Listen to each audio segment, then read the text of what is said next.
In the curve of a great African river lay the village of Obaraba.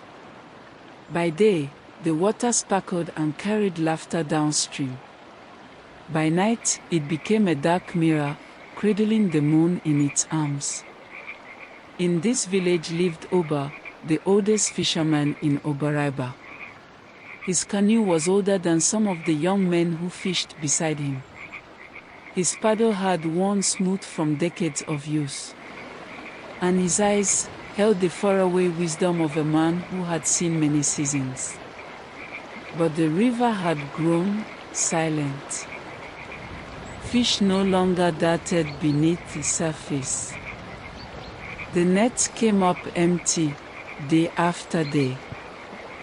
One evening, after a long day with only 2 small fish in his basket, Oba sat outside his hut, staring at the water.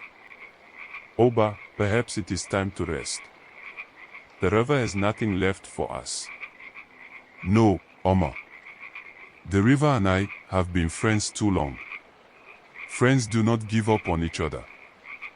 That night, with the moon rising full and bright, Oba pushed his canoe into the cool water. The village slept behind him. The paddle dipped into the black glass of the river. Halfway to the middle of the river, he heard it. A hum. At first, faint, like the wind through reeds. But the air was still.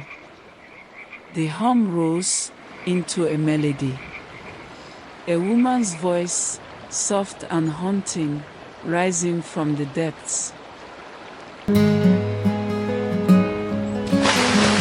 will sing, we will shine. Give the fishes yours and mine. Share the light and all is fine. Pleasant flow and joyful rhyme.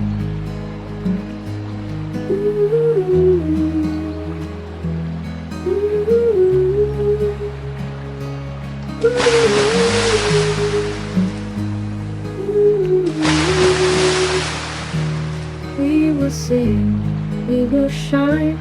Give the fishes yours and mine. Share the light and all is fine. Pleasant flow and joyful rhyme.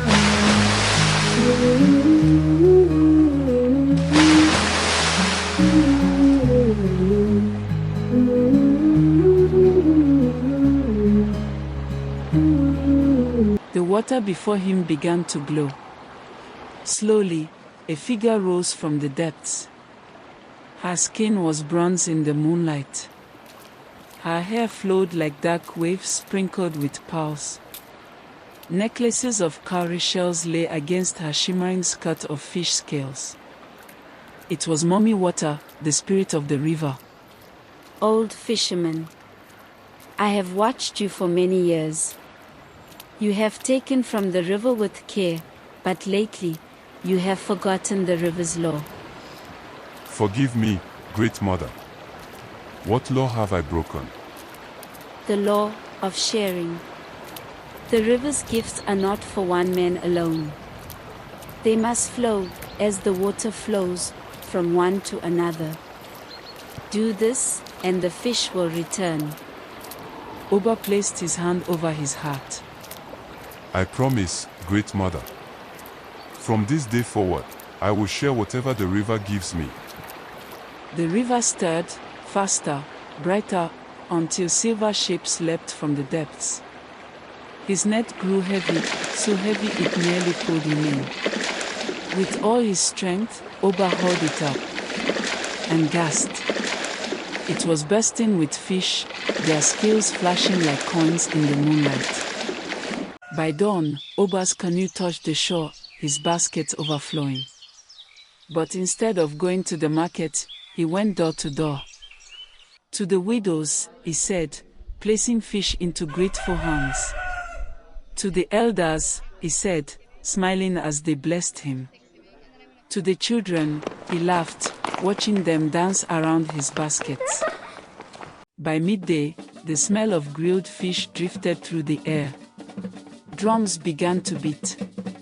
There was singing, dancing. And for the first time in many moons, the village feasted. That night, as Oba sat by the river, the voice returned. We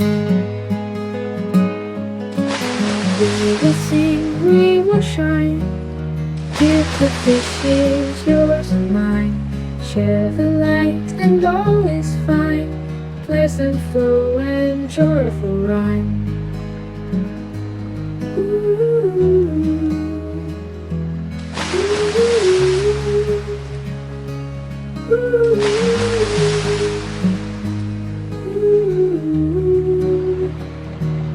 We will sing, we will shine. Give the fishes yours and mine. Share the light and all is fine.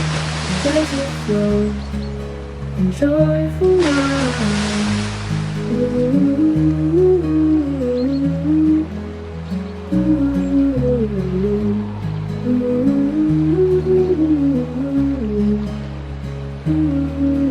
And so, the river fed Obaraiba for generations. Because one man learned that blessings, like rivers, must flow. Moral of the story: sharing multiplies blessings. Thank you for watching Nate Nat Learning Timeless Tale with us today. If you enjoyed the story, don't forget to give it a thumbs up, share it with a friend, and hit that subscribe button so you won't miss our next magical adventure. Until next time, keep listening, keep learning, and keep believing in the power of kindness. Bye for now.